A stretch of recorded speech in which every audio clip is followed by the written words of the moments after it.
Hello, welcome to Success Plus Academy. मैं हूं सुमित चौधरी और हम हमारी जो क्वेश्चन सीरीज हैं उसको कंटिन्यू करेंगे। तो एसएससी के एग्जाम्स में जो भी क्वेश्चन पूछे गए हैं आपके हिस्ट्री से रिलेटेड, उसके लिए हमने एक क्वेश्चन सीरीज स्टार्ट की है। एंशिएंट हिस्ट्री हमारी कंप्लीट हो चुकी है, एंशिएंट हिस्ट्री के सारे क्वेश्चंस भी कंप्लीट हो चुके हैं। अब हम आ गए हैं मध्यकालीन भारत यानी मेडाइवल हिस्ट्री में। मेडाइवल हिस्ट्री हमारे जो कॉन्सेप्ट हैं, जो भी लेक्चर सीरीज है वो कंप्लीट हो चुकी है और अब हमारी क्वेश्चन सीरीज चल रही है। तो क्वेश्चन सीरीज में ये हमारा 4th वीडियो है। इससे पहले हमने दिल्ली सल्तनत के 2 वीडियो देखे और उसके अलावा मुगल पीरियड का एक वीडियो हमारा कंप्लीट हो चुका है और ये मुगल पीरियड का ही हमारा दूसरा वीडियो है।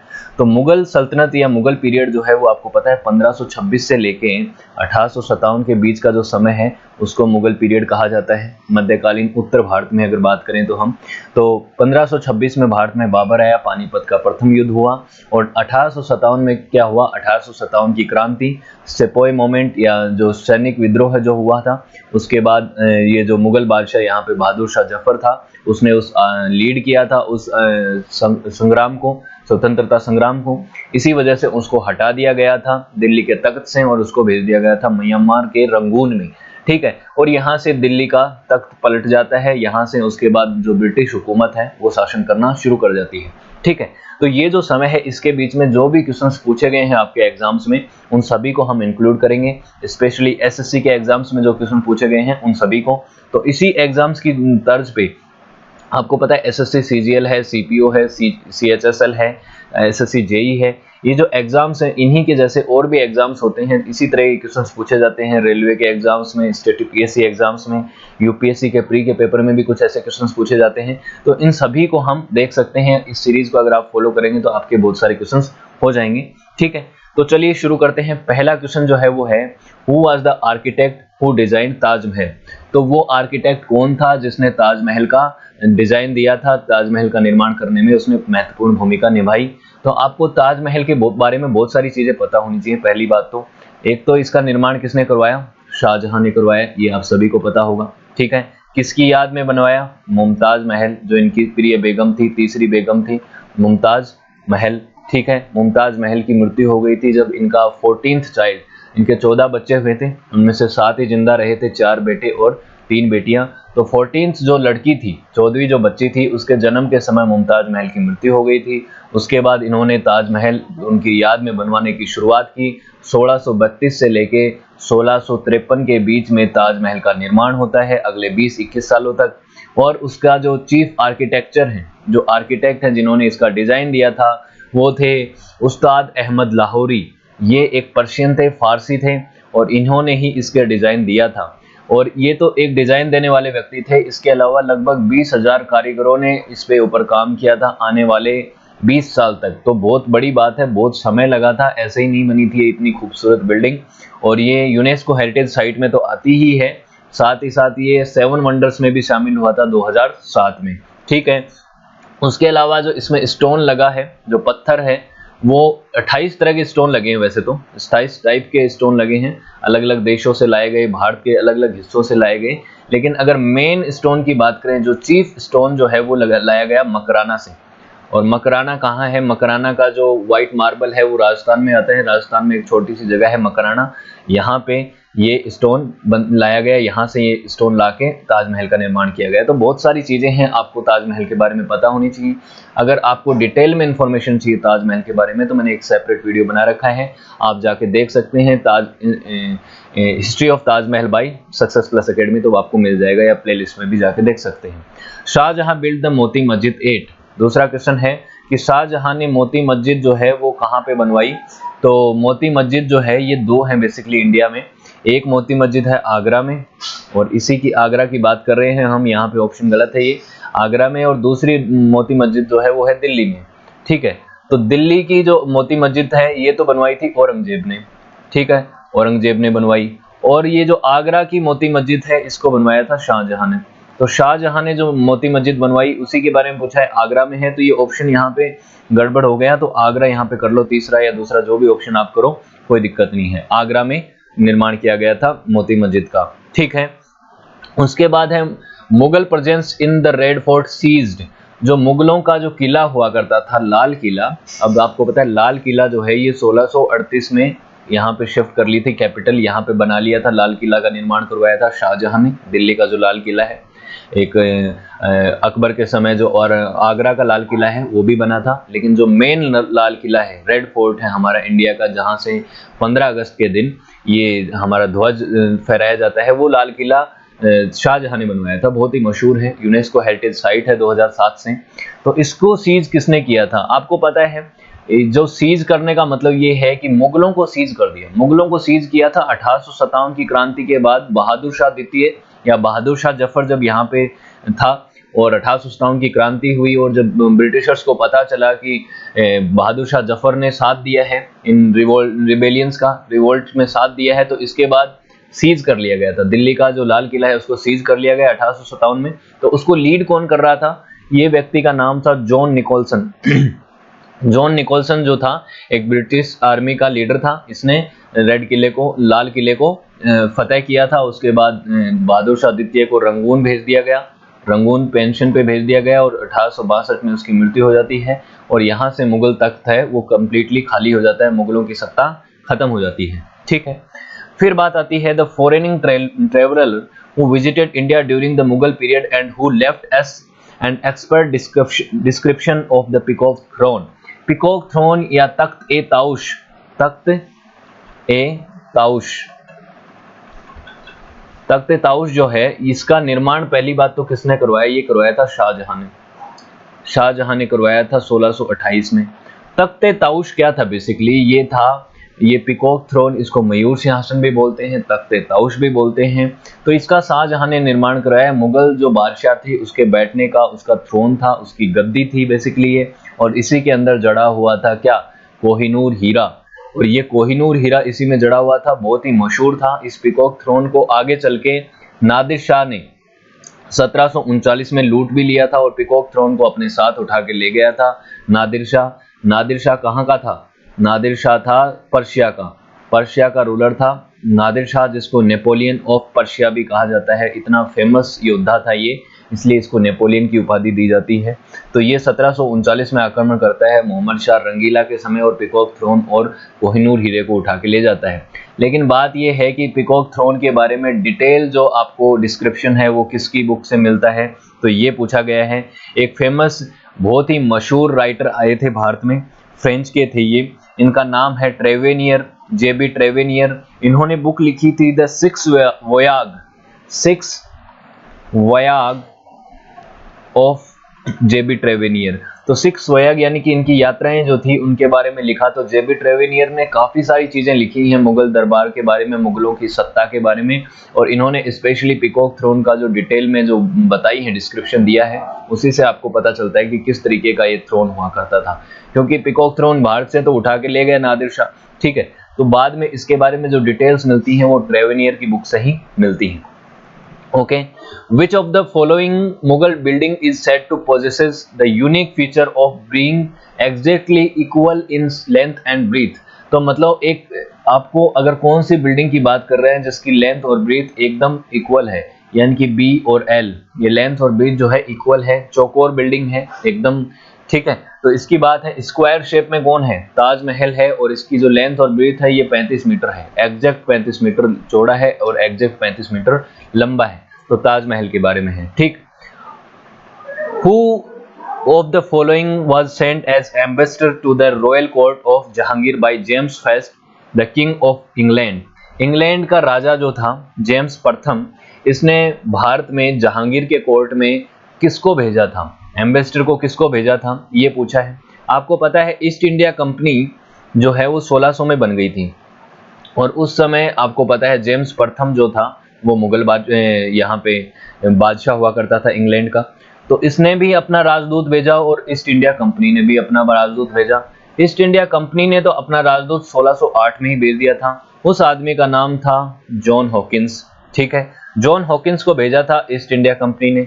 उसके बाद बात आती है जेम्स प्रथम की, तो इन्होंने भेजा 1615 में, और 1615 से लेके 19 तक इन्होंने यहाँ पे दरबार की सैर करी थी, जहांगीर के कोर्ट में रहे थे। कौन था उस व्यक्ति का नाम? ये था सर थॉमस रो। तो थॉमस रो को भेजा था जेम्स प्रथम ने, जॉन हॉकिंस को भेजा था ईस्ट इंडिया कंपनी ने। दोनों के बारे में आपको ध्यान रखना है, दोनों में कंफ्यूज नहीं होना है। सबसे पहले आया ये क्या बोलते हैं 1608 में ये जॉन हॉकिंस, और इसको कंपनी लगाने की, जो प्लांट लगाने की परमिशन दे दी थी फैक्ट्री खोलने की सूरत में, जो गुजरात सूरत में दे दिया था कि आप अपने ही फैक्ट्री का एक प्लांट खोल सकते हैं।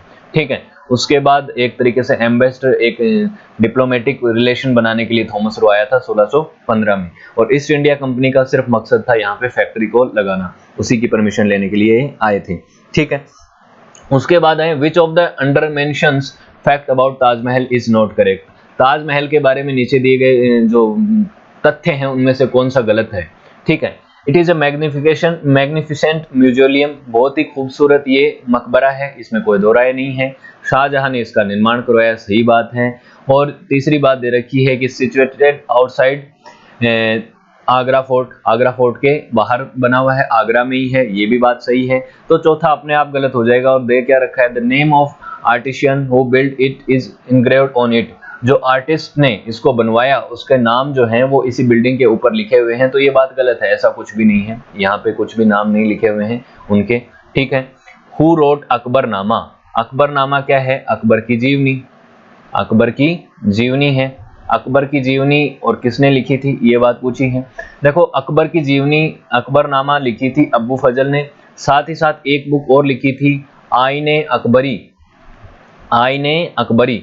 ये जो दो किताबें हैं ये अकबर के टाइम की लिखी हुई हैं, और अकबर के जीवन के बारे में तो बताता है अकबरनामा कि अकबर एज ए पर्सनैलिटी कैसा था।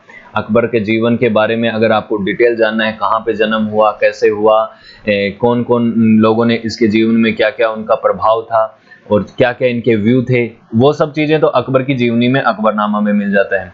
उसके बाद है आईने अकबरी, जो है ये बुक है, ये प्रशासन के बारे में बताती है, अकबर का प्रशासन किस तरीके का था, अकबर किस तरीके से जो मनसबदारी सिस्टम है, दयशाला सिस्टम है, इनका किस तरीके से काम करता था, जो इन्होंने युद्ध जीते हैं वो कहाँ पे जीते, क्या उनकी पॉलिसी जो थी, वो सारी आईने अकबरी में मिलती हैं। तो ये दोनों किताबें लिखी हैं अब्बू फजल ने। ठीक है, उसके बाद बात आती है the first Indian scholar of Mughal period. तो फर्स्ट इंडियन हिंदी स्कॉलर जो था मुगल पीरियड का, वो कौन था, जिन्होंने हिंदी में पोइट्री लिखी, वो था मलिक मोहम्मद जायसी। और इनकी जो फेमस बुक आप सभी ने सुनी होगी पद्मावत, जिसके ऊपर पद्मावत मूवी बनी है। ठीक है, और पद्मावत के ऊपर काफी सारा कंट्रोवर्सी भी हुई थी। और इसने क्या लिखा है पद्मावत में, इसने लिखी है जो मेवाड़ के जो राजा थे और पद्मावती जो रानी थी, पद्मिनी रानी पद्मिनी, और उस समय जो दिल्ली सल्तनत पीरियड में दिल्ली का राजा कौन हुआ करता था, सुल्तान कौन होता था, अलाउद्दीन खिलजी। तो ये खिलजी और ये पद्मावती की जो कहानी है, इसका ये पूरी तरीके से सही नहीं है। ये पद्मावत जो मूवी है, ये काफ़ी सारी चीज़ें इसमें इमेजिनरी हैं, और ये एक तरीके से उस पे है कि इसकी खुद की सोच है, उस हिसाब से इन्होंने लिखी है। एक तरीके से आप मान सकते हैं कि ये पूरी तरह से तथ्यात्मक रूप से सत्य नहीं है, काफ़ी सारी चीज़ें यहाँ पे ऐतिहासिक तथ्य गलत है। ठीक है, तो खिलजी और पद्मावती की जो कहानी है, जो उसको पोएट्री लिखी है, पद्मावत जो बुक है, वो इसने मलिक मोहम्मद जायसी ने लिखी है। ठीक है, the Upanishad were translated bye Dara Shikoh in Persian under the title of. तो जो दारा शिको जो थे, दारा शिको कौन थे, ये शाहजहां के बड़े बेटे थे, शाहजहां के बड़े बेटे थे। और इनको शाहजहां ने तो अपॉइंट भी किया था अपना हेयर आगे चल के कि यही मेरी जगह राजा बनेंगे, लेकिन ऐसा नहीं हो पाया। एक लड़ाई हुई, वॉर ऑफ सक्सेशन, यानी कि राज्य अभिषेक के लिए लड़ाई हुई कि शाहजहां के बाद राजा कौन बनेगा। और इन 4 लड़ाइयों में आगे चल के औरंगजेब जीतता है, और औरंगजेब ने दारा शिको की भी हत्या कर दी। अपने 2 भाई और थे, टोटल 4 भाई थे ये, दारा शिको, औरंगजेब, मुराद बख्श और एक और था शाह शुजा। तो बाकी तीनों भाइयों की हत्या करके औरंगजेब ने मुगल बादशाहत को छीन लिया, शाहजहां को भी जेल में डाल दिया, और औरंगजेब खुद राजा बन गया। तो दारा शिको जो था ये बहुत ही विद्वान व्यक्ति था, और ऐसा माना जाता है कि जितने भी मुगल हुए हैं, जितने भी मुगल बादशाह हैं, उनमें सबसे पढ़ा लिखा ये था, इनका बेटा दारा शिको। और इसने पर्शियन भाषा में अनुवाद कराया है उपनिषदों का और भगवत गीता का। तो ये पूछा है किस नाम से, किस टाइटल से करवाया है उपनिषदों का, तो ये किया है सर ए अकबर, शरी ए अकबर के नाम से इन्होंने उपनिषदों का ट्रांसलेशन किया है, फारसी भाषा के अंदर अनुवाद किया है। ठीक है। उसके बाद है painting reach at highest level of development during the reign of, तो किसकी रेन के अंदर, किसके टाइम में ये जो पेंटिंग है, ये जो है चित्रकला है, वो सबसे अपने जेनिथ पे पहुंची, तो वो था जहांगीर का पीरियड। अगर देखो, अगर बात करें मुगलों में गोल्डन एरा ऑफ पेंटिंग की, तो वो उसको बोला जाता है जहांगीर का समय। गोल्डन एज ऑफ आर्किटेक्ट की बात करें, आर्किटेक्चर की बात करें, तो शाहजहां की, क्योंकि उन्होंने बहुत सारी खूबसूरत मंजिलें बनवाई, बिल्डिंग्स बनवाई। और सबसे बात करें कि गोल्डन एरा ऑफ लिटरेचर की बात करें, तो वो था औरंगजेब का समय, अकबर का समय, सॉरी। औरंगजेब तो आर्ट्स को ज़्यादा पसंद ही नहीं करता था, खुद एक अच्छा म्यूजिशियन था, म्यूजिक बजाता था, म्यूजिक की समझ थी, लेकिन ये ज़्यादा मतलब किसी भी आर्ट को पैट्रोनाइज नहीं देता था, संरक्षण नहीं देता था, ठीक है। Who translated Ramayana into Persian, Ramayana को फारसी भाषा में अनुवाद किसने किया, तो ये किया था बदायूनी ने। बदायूनी ने रामायण का फारसी भाषा में अनुवाद किया। और बदायूनी का तो आपको पता है कि ये मेडाइवल एरा में बदायूनी की बहुत सारी जो किताबें हैं, जो उनका बहुत ही सारा महत्व है, उन्होंने काफ़ी सारी इंफॉर्मेशन प्रोवाइड की है मध्यकालीन भारत के बारे में, ठीक है। और मुगलों का किस तरह से शासन चलता था, उसके अलावा पहले दिल्ली सल्तनत में किस तरह से शासन चलता था, तो बदायूनी की बुक्स बहुत इंपॉर्टेंट है, बहुत ही इंपॉर्टेंट वहाँ से इंफॉर्मेशन मिलती है।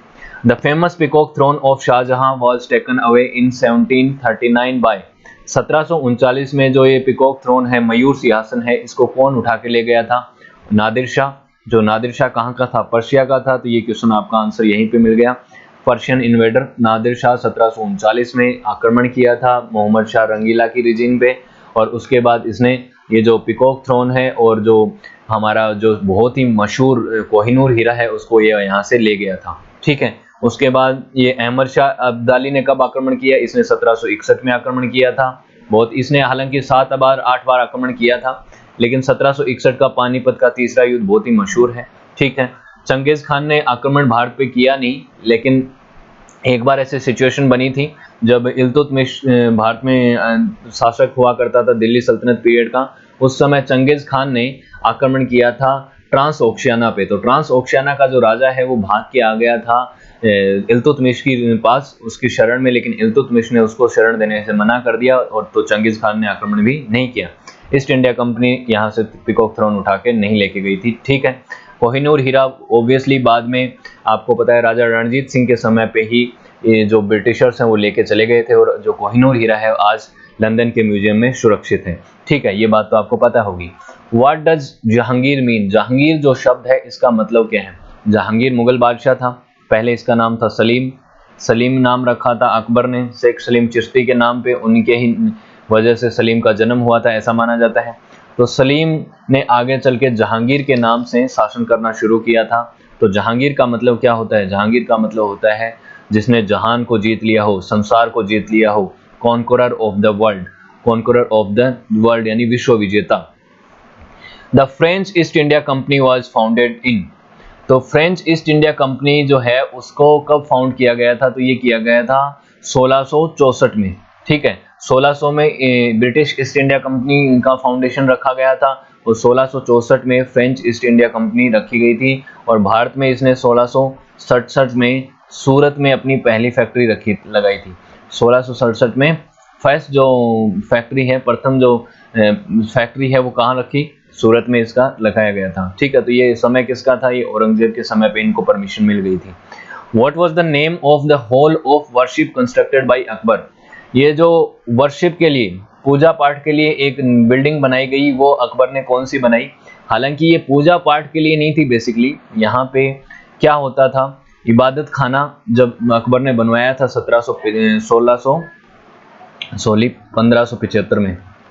1575 में इबादत खाने का निर्माण करवाया। इबादत खाने का निर्माण, इबादत खाने में क्या होता था कि जो भी शुरुआत में तो यहाँ पे मुस्लिम जो बड़े बड़े ज्ञानी थे, मुस्लिम धर्म के बारे में जानने वाले लोग थे, उनको बुलाया गया कि धर्म को समझने के लिए, उस पर डिस्कशन करने के लिए इबादत खाने का निर्माण हुआ।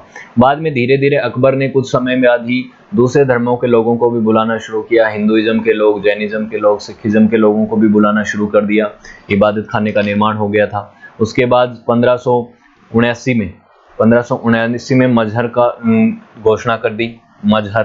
मजहर एक घोषणा थी, एक तरीके से एक डॉक्यूमेंट था जिसमें यह कहा गया कि अगर सभी धर्मों का ऊपर जो है, सभी धर्मों की अगर ऊपर कोई डिसीजन लेने वाला है तो वो अकबर खुद है, बादशाह खुद है। किन्हीं भी दो धर्मों के बीच में अगर कोई बहस हो जाएगी तो उसका निपटारा कौन करेगा? बादशाह अकबर खुद करेगा। तो ये मजहर था। उसके बाद इसने 1582 में एक नया धर्म शुरू कर दिया था, दीन ए इलाही। ठीक है, दीन ए इलाही की शुरुआत कर दी थी। इसको अपनाने वाला हिंदू मात्र एक कौन था? बिरबल था। ये बात मैंने बताई थी। और 1584 में इसने इलाही संवत शुरू करी थी। इलाही संवत इसी धर्म के ऊपर, क्योंकि धर्म के जो काफी सारे कैलेंडर होते हैं तो इन्होंने भी एक संवत शुरू कर दी, इलाही संवत। ठीक है। उसके बाद है रेपुटेटेड म्यूजिशियन ड्यूओ तानसेन और बैजू बावरा। बैजू बारवा और तानसेन जो थे ये किसके समय थे? तो आप बैजू बारवा को नहीं भी जानते हो इन केस, तानसेन को तो सब जानते हैं। तो तानसेन किसके समय थे? अकबर के समय थे। ठीक है। तो बैजू बारवा जो हैं ये थे बैजनाथ मिश्रा। बैजनाथ मिश्रा ये भी बहुत ही मशहूर म्यूजिशियन थे। अगर आप इनका नाम नहीं जानते तो अब याद रख लेना। बैजनाथ मिश्रा जो थे ध्रुपद सिंगर थे। ये ध्रुपद सिंगर थे। ये एक शैली है, सिंगिंग की शैली है, म्यूजिक की शैली है, इसमें ये बहुत ही निपुण थे। ठीक है। During the Akbar regime the Mahabharata was translated into Persian and it's known as. Mahabharata Ramayana का मैंने बताया था आपको, बदायूनी ने ट्रांसलेशन किया था पर्शियन भाषा में। और पर्शियन भाषा में ये जो महाभारत है इसका पर्शियन भाषा में अनुवाद किया गया था, अबू फजल ने किया था। ठीक है। तो इसका नाम क्या रखा गया था? महाभारत को जब फारसी भाषा में अनुवाद किया गया तो उसका नाम रखा था नजमनामा, रजमनामा। रजम मतलब होता है युद्ध। युद्ध के बारे में आपको पता है, महाभारत में कौरवों और पांडवों के बीच में जो इतना भीषण युद्ध हुआ था, 18 दिन तक चला था, लाखों लोग मारे गए थे इसमें। तो इसके बारे में जो डिटेल है वो रजमनामा में है। अगर इसकी बात करें हम पर्शियन भाषा में, और महाभारत तो आपको पता ही है जो लिखी गई थी वेदव्यास जी के द्वारा संस्कृत भाषा में, 1,24,000 श्लोक हैं उसके अंदर। Who among the following Mughal emperor brought up the fall of Syed brothers? ये जो सैयद ब्रदर्स थे, सैयद ब्रदर्स को किंग मेकर्स कहा जाता था। किंग मेकर्स कब? ये औरंगजेब की रिजीम जब गिरती है, औरंगजेब की जब मृत्यु होती है 1707 में औरंगजेब की मृत्यु होती है। 1707 में औरंगजेब की मृत्यु के बाद उसके जो सक्सेसर हैं बहुत वीक होते हैं।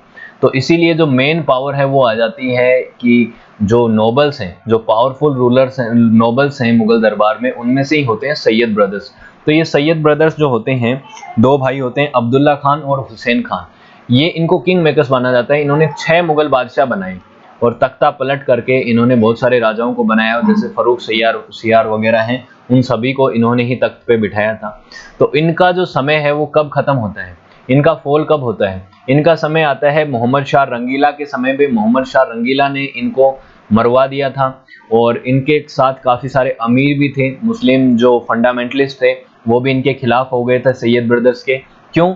क्योंकि सैयद ब्रदर्स की जो पॉलिसी थी, रिलीजियस पॉलिसी जो थी वो काफ़ी लिबरल थी और इनको जो एक्सट्रीमिस्ट थे, इस्लामिक एक्सट्रीमिस्ट थे, वो पसंद नहीं करते थे, क्योंकि सैयद ब्रदर्स के जो रिलेशन थे राजपूत राजाओं के साथ, जैसे जजिया कर है उसको भी समाप्त कर दिया था इन्होंने कम्प्लीटली। उसके अलावा जो बात करें हम मराठों के साथ, इनका रिलेशन जो थे वो भी इन्होंने काफ़ी मेंटेन करके रखा और उनके एक तरीके से मराठों की अधीनता स्वीकार कर ली थी इन्होंने, और मराठों के साथ ये मिल के काम कर रहे थे। तो यहाँ के जो इस्लामिक फंडामेंटलिस्ट थे वो इनको पसंद नहीं करते थे और मोहम्मद शाह रंगीला की लीडरशिप में इनकी हत्या करवा दी गई। ठीक है, इनका तख्ता पलट कर दिया गया।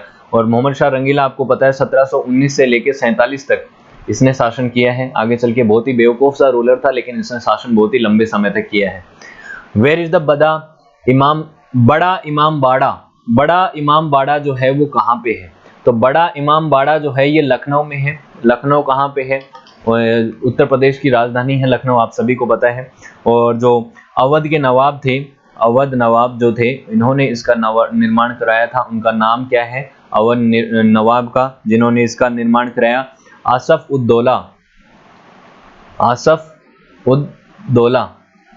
उद्दौला ने निर्माण करवाया था बड़ा इमाम बाड़ा का। ठीक है, अशरफी इमाम बाड़ा भी इसको कहा जाता है। ठीक है, फिर बात आती है the inam land was one which was assigned to. Inam land जो थी वो किसको दी जाती थी? तो इनाम लैंड जो थी वो स्कॉलर और रिलीजियस पर्सन्स को दी जाती थी मुगल समय में, ठीक है। लेटर में मुगल पीरियड में इसको स्पेशली दिया जाता था। The court language of Mughal was, मुगलों की जो कोर्ट की जो दरबार की जो लैंग्वेज थी वो क्या थी? वो थी पर्शियन यानी फारसी भाषा। और अगर हम बात करें मिलिट्री की कैंप लैंग्वेज की तो वो थी उर्दू। ये आगे क्वेश्चन आएगा। तो कैंप लैंग्वेज तो उर्दू थी और कोर्ट लैंग्वेज थी वो पर्शियन थी। और पर्शियन भाषा में आपको पता है बहुत सारे हिंदू ग्रंथों का और बहुत सारी बायोग्राफी भी पर्शियन भाषा में लिखी गई है। तो ये तो आपको फारसी भाषा को तो स्पेशली ध्यान रखना है।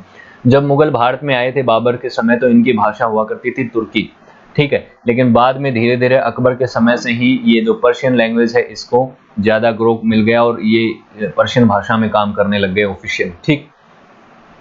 Which of the following was built by Akbar to commemorate his conquest of Khandesh in Gujarat? Khandesh और गुजरात का जो जीता था, खानदेश और गुजरात को इन्होंने जीत लिया था 1602 में, ठीक है। 1602 में जब इन्होंने जीत लिया था तो उसके बाद एक दरवाजा बनवाया और वो कौन सा दरवाजा है? वो है बुलंद दरवाजा। भारत का ही नहीं विश्व का सबसे ऊंचा दरवाजा है, 54 मीटर की हाइट है इसकी। और आपको पता है जो इंडिया गेट है वो भी 42 मीटर ही ऊंचा है। इसका निर्माण करवाया। इसको बोला जाता है door of victory, door of magnificence, इस तरीके से इसके नाम है बुलंद दरवाजा के। और ये कहाँ पे है? फतेहपुर सीकरी में, फतेहपुर सीकरी। तो फतेहपुर सीकरी जो है ये भी आपको फतेह नजर आता है तो गुजरात फतेह पे बुलंद दरवाजा फतेहपुर सीकरी में बनवाया गया। दुनिया का सबसे ऊंचा दरवाजा है, 54 मीटर इसकी हाइट है, ठीक है। The innovator of revenue settlement during the reign of Akbar, rule of Akbar, Akbar के समय पे जो रेवेन्यू एडमिनिस्ट्रेशन है वो कौन संभालता था? किसने इसका एक तरीके से रिफॉर्म लाया था? तो रेवेन्यू का जो सिस्टम है ये अकबर से पहले शेरशाह सूरी के समय से ही बहुत ज़्यादा इसमें चेंजेस आते रहे थे। और कौन था वो व्यक्ति जिसने ये किया था? वो दीवान कौन था? वो था राजा टोडरमल। और ये इनके नवरत्नों में भी शामिल थे, ठीक है। तो राजा टोडरमल ने ही इसका रेवेन्यू सेटलमेंट बनवाया था। दाहशाला सिस्टम जो है वो भी इसका इनोवेशन इन्होंने ही किया था, राजा टोडरमल ने, ठीक है। उसके बाद आती है name the language that was designed as camp language. मैंने अभी बताया था कैंप लैंग्वेज यानी मिलिट्री की जो लैंग्वेज होती थी वो थी उर्दू, क्योंकि उर्दू जो थी वो कॉमन लैंग्वेज थी। यहाँ पे पर्शियन भाषा सभी सोल्जर्स नहीं जानते थे, इसलिए उनका उर्दू में ही कैंप लैंग्वेज को उर्दू लैंग्वेज बनाया गया। The renovate Jain scholar who was greatly honoured bye Akbar, Akbar ने जैन स्कॉलर कौन से जैन स्कॉलर को बहुत ही ज्यादा सम्मान दिया था और उनको जगत गुरु की उपाधि भी दी थी। अगर बात करें जगत गुरु की उपाधि भी दी थी, जगत गुरु की उपाधि किसने को दी थी? तो ये थे हरविजय सूरी, हरविजय सूरी। हरविजय सूरी को इन्होंने अपने जो इबादत खाना है उसमें भी बुलाया था और वहाँ पे रिलीजियस डिस्कशन भी करते थे इनके साथ और इनके बहुत ही खास थे, ठीक है। हरविजय सूरी जो है अकबर के बहुत ही खास थे, इनको जगत गुरु की उपाधि भी इन्होंने दी थी, ठीक। Which one is not situated at Fatehpur Sikri, Fatehpur Sikri में निम्न में से कौन सी चीज नहीं है? पंचमहल है वहीं पे है। उसके अलावा शेख सलीम चिश्ती की जो दरगाह है वो भी वहाँ पे है, उनका मकबरा है वो भी वहीं पे है। मरियम प्लेस यानी मरियम ए उजमानी जिसको हरकुबाई या जोधाबाई के नाम से हम जानते हैं, उनका महल भी यहाँ पे है।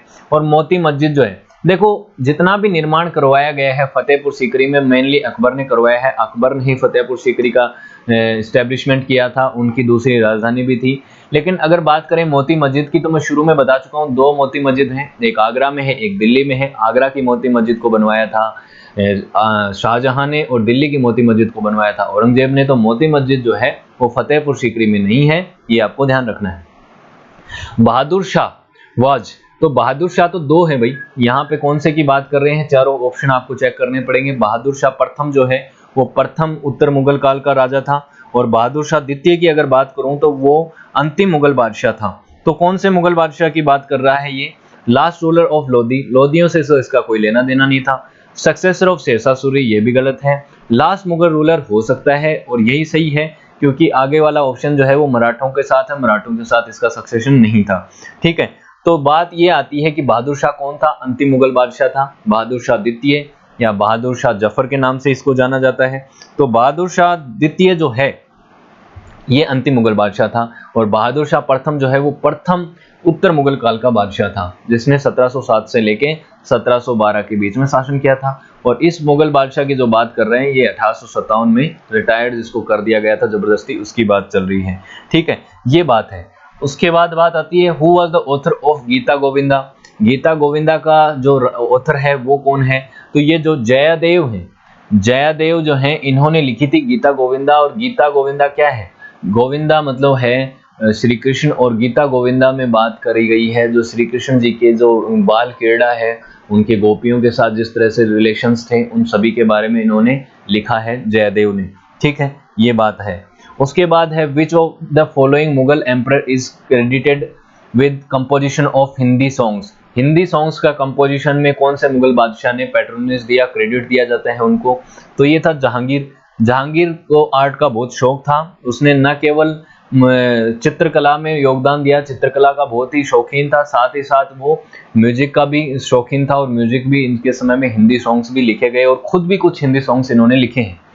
Which of the following monuments in Delhi is not included as World Heritage Site? तो सबकी बात कर देते हैं। दिल्ली का लाल किला जो है यूनेस्को हेरिटेज साइट में 2007 से आता है, हुमायूं का 1993 से आता है, और कुतुब मीनार भी 1993 से यूनेस्को हेरिटेज साइट है। लेकिन जंतर मंतर है वो अभी तक कोई यूनेस्को हेरिटेज साइट में नहीं इंक्लूड किया गया है, इसीलिए इसका आंसर हो जाएगा जंतर मंतर। जंतर मंतर जो है वो यूनेस्को हेरिटेज साइट नहीं है, ध्यान रखना है इस बात को। ओके, उसके बाद है बीबी का मकबरा। बीबी का मकबरा जो है, बीबी का मकबरा बनवाया था औरंगजेब के बाद औरंगजेब के बेटे ने, और औरंगजेब की वाइफ थी बीबी। और इन्हीं का मकबरा जो है ये ऐसा ताजमहल के जैसा बनाया गया है इसको, और ये भी बहुत मशहूर है। तो ये कहाँ पे है बीबी का मकबरा, इसके बारे में पूछा गया है। तो ये है औरंगाबाद में, और औरंगाबाद में ही औरंगजेब का भी मकबरा है और बीबी का भी मकबरा है। ठीक है, इनकी वाइफ का भी मकबरा है। तो ये बात पूछी गई है कहाँ पे है। ठीक है, फिर आए वेयर डिड औरंगजेब डाइड। तो औरंगजेब का मकबरा मैंने अभी बताया औरंगाबाद में है, लेकिन इसकी डेथ जो होती है वो अहमदनगर में होती है। औरंगजेब की 80 साल की उम्र में यहाँ पे इसकी डेथ हो जाती है, और यहाँ पे कैंप में गया होता है, कैंपेन करने गया होता है अहमदनगर के खिलाफ, और वहीं पे इसकी डेथ हो जाती है। ठीक है, तो ये इसके बारे में है। Which of the following Mughal emperor road his own autobiographies. तब देखो मुगलों की बायोग्राफी जो है उनके बारे में आपको डिटेल में पता होना चाहिए, किसकी बायोग्राफी किसने लिखी है। तो अगर मैं बात करूं बाबर और जहांगीर की, तो इन्होंने तो खुद ही अपनी बायोग्राफी लिखी है। बाबरनामा, बाबरनामा लिखी है बाबर ने, जिसका बाद में पहले बाबरनामा जो है तुर्की भाषा में बाबर ने लिखी थी, लेकिन बाद में इसका अनुवाद फारसी भाषा में किया था अब्दुल रहीम खान खाना में, और तुजुक ए बाबरी नाम से उन्होंने रखा था। फिर जहांगीर ने जो बुक लिखी है उसका नाम है तुजुक ए जहांगीरी। तुजुक ए जहांगीरी, जहांगीरी, ये बुक इन्होंने लिखी है जहांगीर ने खुद। तो ये दो ही मुगल बादशाह थे जिन्होंने अपनी ऑटोबायोग्राफी खुद लिखी है। अकबरनामा अबू फजल ने लिखी थी, इनायत खान ने लिखी थी शाहजहांनामा। तो शाहजहां की जो बायोग्राफी है वो शाहजहां किसने लिखी है? इनायत खान ने लिखी है। तो ये इस तरीके से आपको इनका नाम याद जरूर रखना है कि किसकी बायोग्राफी किसने लिखी। जैसे हुमायूं की बायोग्राफी है वो हुमायूंनामा गुलबदन बेगम ने लिखी थी। ठीक है, तो इन सभी मुगल बादशाहों की बायोग्राफी के बारे में भी मैंने बताया हुआ है, एक वीडियो बनाया है literature of Mughal emperors Mughal period by Success Plus academy, आप सर्च कर लेना, मिल जाएगा आपको, सारी बुक्स के बारे में पता चल जाएगा। Name the Indian king who warmly received the Portuguese traveller Vasco da Gama when he landed to Calicut. Calicut बंदरगाह पे जब वास्को डी गामा आया था भारत में, तो उसका स्वागत किसने किया था? उस समय कालीकट का राजा था जोमोरिन। जमोरिन ने भारत में उसका स्वागत किया था। 1498 में वास्को डी गामा भारत में आया था। यूरोपियंस में सबसे पहले भारत में आने वाला वास्को डी गामा था, पुर्तगाली निवासी था, पुर्तगाल का था ये। तो पुर्तगाली भारत में सबसे पहले आए थे, उसके ये कालीकट बंदरगाह पे आया था। उसके बाद आपको पता है डच आए, यानी हॉलैंड के लोग आए, उसके बाद फ्रांसीसी आए, फिर उसके बाद डेनिस आए, इंग्लिश भी आए थे पहले, उससे डच के बाद इंग्लिश आ गए थे बेसिकली। ठीक है, फिर लास्ट में फ्रांस के आए लोग, फ्रांसीसी आए थे। ठीक है, इन सभी भारत में आए थे, और उनमें सबसे पहले पोर्टुगीज में वास्को डी गामा आया था और कालीकट बंदरगाह पे आया था। जमोरिन ने उसका स्वागत किया था। What was the original name of Nur Jahan. Nur Jahan जो शाहजहां की बेगम थी, जिनको नूरजहां का मतलब होता है लाइट ऑफ द वर्ल्ड, और इनका जो बचपन का नाम था वो क्या था? वो था मेहरुनिशा।